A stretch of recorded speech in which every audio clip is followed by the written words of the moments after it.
see that. Yeah, I'm going to talk about a bunch of things, really. I guess based upon 15 years of being involved in print and events, and in terms of building community, and also what's happened over the past sort of 18 months. And I've kind of really thought about what I see as key characteristics going forward. One of the things that we've learned, particularly over the past 18 months, is this condensed period of time really has tested our ability to adapt to very fast, sudden change. And I wrote back in, I think, December that I think 2020 was the year of crisis management, but actually this year really has to be the year of adaptability. It's in a more positive place, but equally a more pressured place to change. It's not just about shielding from the storm, it's now moving forward and adapting as we go.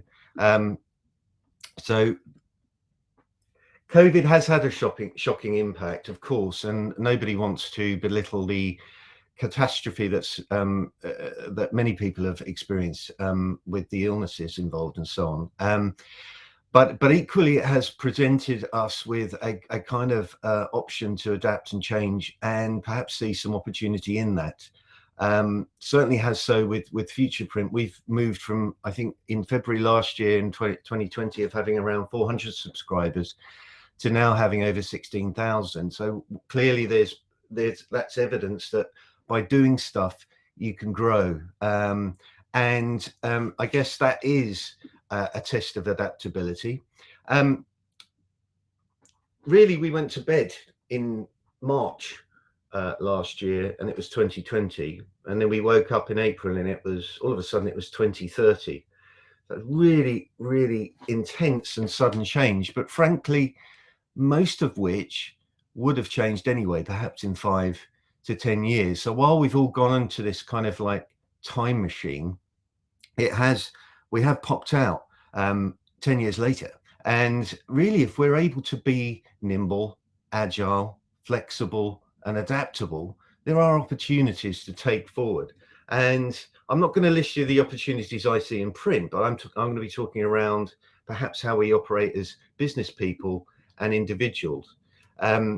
There were two broad responses to this crisis. One was to batten down the hatches and hope that the storm passes, and the other one is to move forward and kind of try to see if there are some problems out there that we can solve with our business and our imagination and our creativity. I'm again not belittling which choice we've made on that, and to a large extent, I imagine all the people in this room, that virtual room, are more of the adaptable kind. But I actually personally think some of the furlough stuff that went on, while understandable, actually restricted progress for many people. But really, it's a mindset thing, adaptability. The reality is there's always been what I call zombie businesses. These kind of businesses are formula focused. They originally were innovative once upon a time, but over time have become formula focused. They kind of tend to crave conformity and actually compliance. So therefore tend to pretty much always do the same thing and have a set of rules that they follow. As a result, they tend to resist change and sometimes violently resist it. And this often means that they're passive to opportunity. Opportunity presents itself and it just sails on by, really to be adopted and taken by other people. They also regard innovators as kind of crazy people. I think there is an increasing obsolescence of these kind of businesses. As going forward, they become more outdated because they're just not delivering solutions to the right problems. Adaptability, frankly, we're all born to be adaptable. We get learned out of it, or we get taught out of it because we go to school and we get standardized education, a bunch of rules, and we get patted on the back if we follow them. So my view is actually the whole world needs to change, and education does too, in order to equip our children with the ability to create solutions to problems that are presenting themselves in a far more quick way than we're perhaps used to when we went to school. But ultimately, adaptability really is an ability. It's the quality of being able to adjust to new conditions. It's as simple as that. We can become more adaptable. We can invest in that. Just because we haven't been up to now doesn't mean that that's an impossibility. Also, resilience. I think that's the other thing that adaptability really enables. It's really resilience. The definition of this, psychologists define it as the process of adapting well in the face of adversity. So resilience isn't about being tough, macho, and all of those things. Actually, it's about being adaptable, about being able to listen to what people are saying, spend time understanding what the problems are and really solving those problems. And I'm a real believer in first principles, that actually I'm not talking about crazy innovation that is kind of taking us off down a path. It's actually really about what problems are there. Let's create solutions to those problems. And that's truly where I see effective and practical innovation taking place. But I think it was back in February at the Futureprint virtual conference, we had a gentleman called Roger Martin Fagg, who's a behavioral economist. And what an unusual attribute of Roger is that he was actually interesting. I'm belittling economists, but often they're quite doom mongering. But he's a behavioral economist, so he factors in that humans are not logical, and he predicted in July that we would start the process of a boom, because he said there's a huge amount of fiscal stimulus in the economy, and it's all mixed up with human frustration because our liberty had been taken away. And he said by June, July, a boom will start. And lo and behold, GDP suddenly at 5%, house markets 13.8%. There's a huge amount of growth in different markets, demands escalating. There is a positivity around and an optimism, particularly in the economy going forward. He predicts a boom to last 2 or 3 years. So now is the time to really be adaptable. So imagine a dam that's just breaking with all of this demand and so on. There's a positive energy out there. We're not in a recessionary state. We were not in a recessionary state before COVID. Therefore, going forward, we have this energy to work with. But that doesn't mean just sitting back and hoping to surf the wave of demand. It actually means we need to adapt quickly so that we are able to optimize this new demand, because it is a new demand. In order to make that opportunity, we need adaptive leadership for our organizations. We cannot expect our people to be adaptive if the leadership is not providing that vision and also creating that culture and that acceptance and need for adaptability. This is a great example I learned from Peter Docker, who I know has spoken at one of the IPIA events. He talks of adaptive leadership, which was coined by Ronald Heifetz.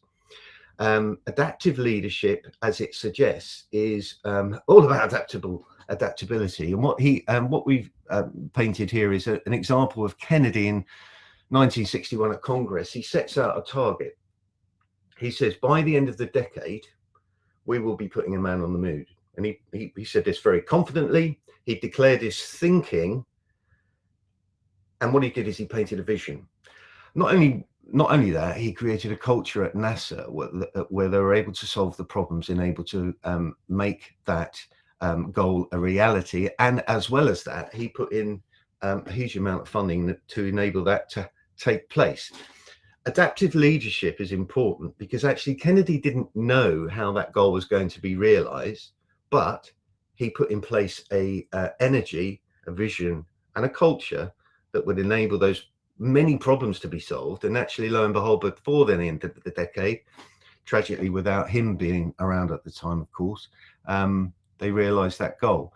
So what is adaptive leadership is in contrast to what we call technical leadership. And technical leadership is really where we have a set of identities or rules or proven routes or paths that we followed in order to create success. The problem is we've never been in this crisis before, so there isn't a technical leadership model to follow, really.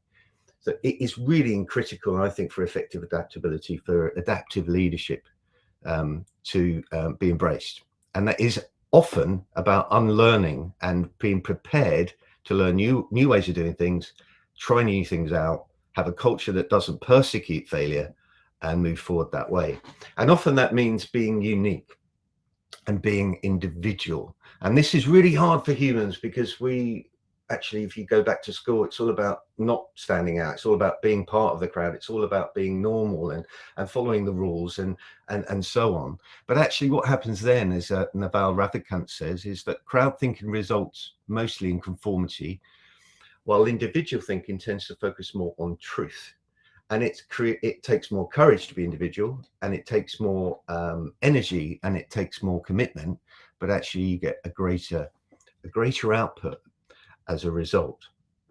Just thinking about different businesses and different business models, because often in the print industry you think, well, what really makes us different? We all have the same equipment, we have the same inks, we have the same access to skills and so on. And I've learned this process from a chap called Dr. Max McEwen, who's wrote a book called Adaptability. And he talks about companies that live in a place called Paradise Island.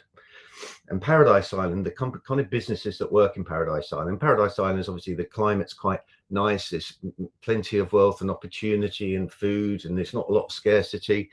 The kind of businesses that operate in Paradise Island, I suppose, are people like Apple and Amazon.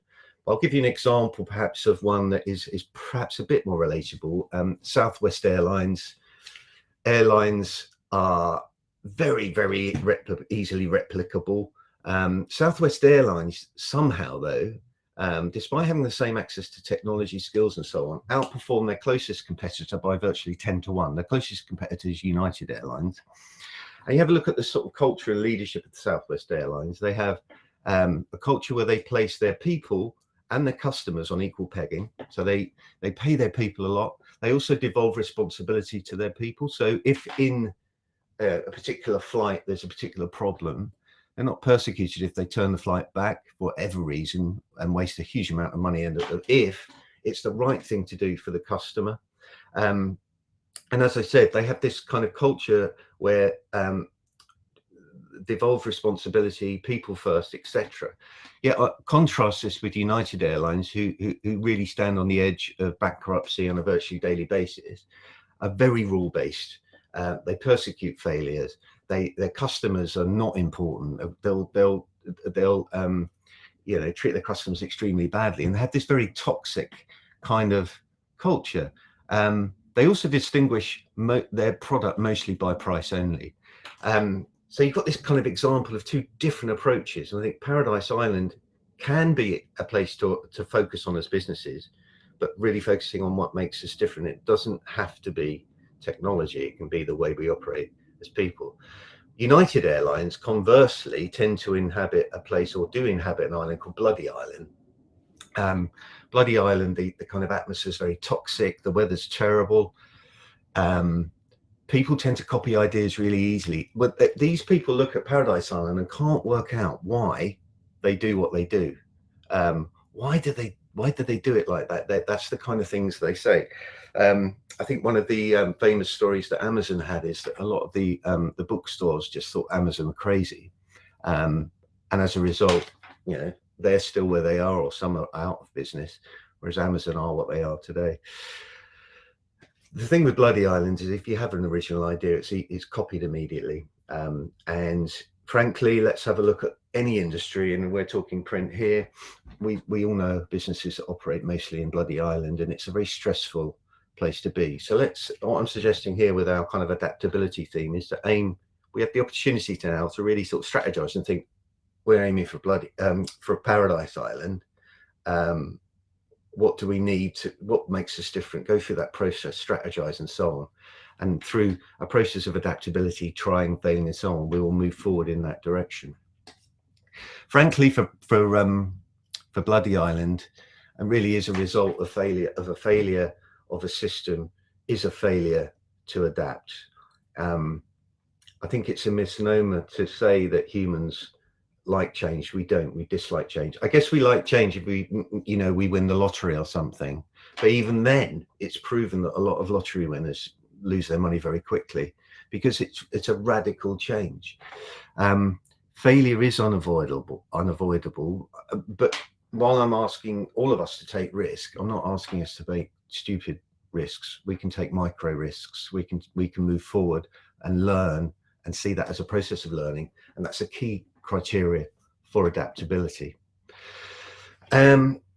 It is hard though, because predicting the future is not easy. Who would have predicted COVID? Nobody did. It was impossible to predict. Even the great Daily Mail back in the early 2000s didn't think the internet was going to catch on. As well as that, famous scientists, I think this chap here, an Oxford professor, believed that when the Paris exhibition on the left closes, electric light will close with it. Yeah, massively wrong. Electricity did catch on, and is what governs much of our basic needs going forward. Lord Kelvin on the right, who was a British mathematician, I think he was the leading mathematician of his time and physicist, believed that heavier than air flying machines were impossible. What I think this demonstrates is a thing called confirmation bias, which I think humans tend to suffer from. And that, in essence, is looking for evidence that aligns with our view of the world, that makes us feel safe, makes us feel good. And I call it the tyranny of expertise. And I think everybody has that to some extent, particularly as we mature in our careers, where we become experts and viewed as experts. And frankly, it's quite nice. There's also the rationality, the behavioral aspect of ego wrapped into that. We like to defend our status as experts. My view is that for effective adaptability, all this does is it imprisons us to change. It means that we become less able to be flexible to change, because our view of the world is being challenged, and often we don't like that. So we need to liberate and unshackle those imprisoning kind of chains from that, really. I'll give you an example of people that I think are far more effective at looking at what might happen in the future. Gene Roddenberry in the 60s pretty much predicted this. A right brain storyteller was able to predict video chatting, hands-free phones, 3D printers, universal translators, virtual reality and tablets, because they thought, what would be useful? Oh, that would be amazing if that was possible. He didn't have a load of people saying, well, that's impossible. And I think that's a great example, really. In our organizations, we do need the left brain types that are able to follow rules and deliver against certain criteria. We equally need the right brain types that are able to look at what problems are out there and try and help everybody solve the right problems. It's a definite mix of both. Sorry, continuing the Star Trek theme, Kirk was a right brainer, Spock was a left brainer, a great team working well together as leaders. So obviously, for adaptability and creating new value, innovation is important. And I think my best definition I've got from Schumpeter, actually, who's an Austrian economist who created this thing called creative destruction, or defined something called creative destruction. But in any case, he defines innovation as creativity multiplied by risk. You don't get innovation without either. So you need that culture of creativity. You need to encourage it, and you need to tolerate failure, but you also need to accept that risk is important. You don't move forward to create value if you don't risk, whether it's social risk, whether it's risk of failure. And I know some cultures are more tolerant of risk than others, but the reality is, if you don't take risk, we don't grow. Again, I'm not suggesting huge risk. Put it in the terms of a farm. You don't bet the whole farm, but maybe have a bet on a field or two, and you can slowly grow from that. That's what I've experienced in my career, is taking risk all of the time, but a measured risk. You learn. It is an ability to adapt. Another great book, Tim Harford, who wrote a book called Adapt.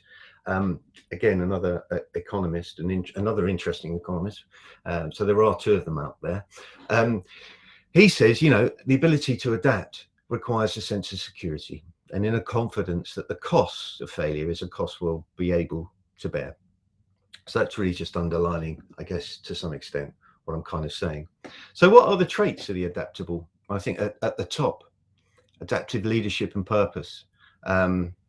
Really important. The purpose aspect is, if people are buying into the purpose of your innovation or your leadership vision, then that's hugely motivating, unifying, and all of those things. Really important. That's the top of the list, I suppose.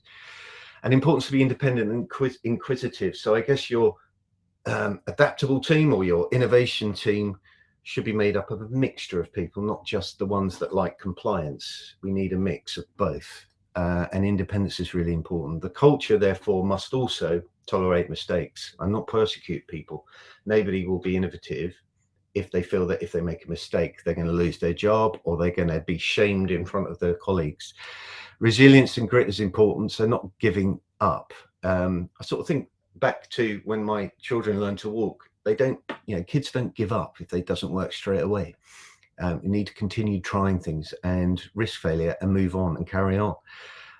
Prioritize exploration over exploitation. I think the world is guilty of exploiting a singular model that has created value, but ignoring exploration. And as I said, a diverse team of right and left brainers. And here's just four quick, just to finish on, 4 ways to boost your adaptability skills. It's a mindset thing. You need to change your thought process. You need to allocate time away from your compliance thinking, which is still relevant because we still need to do what we always have done to some extent, but we need to change our thought process around it. We do need to force ourselves to take risks. We do need to do that. It's uncomfortable, but it is an opportunity to grow. So we should feel uncomfortable by doing that. Yeah. If we stay safe, if we stay like a ship in a harbor, we'll never explore new opportunities. Also encourage others in our teams to be open-minded, to not just close their heads to certain opportunities and ideas, because that will just ever decreasing circles going forward. And lastly, embrace learning. This is all about learning, to some extent unlearning what we've already learned and just saying, look, I don't know, but I'm learning. That opens up huge amounts of possibilities. So thanks so much for listening to me today.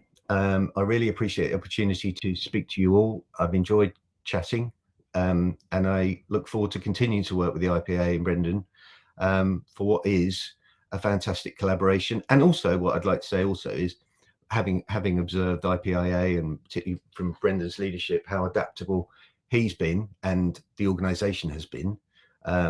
So congratulations on that and making Remo really work. So thanks very much. That's the end of my presentation.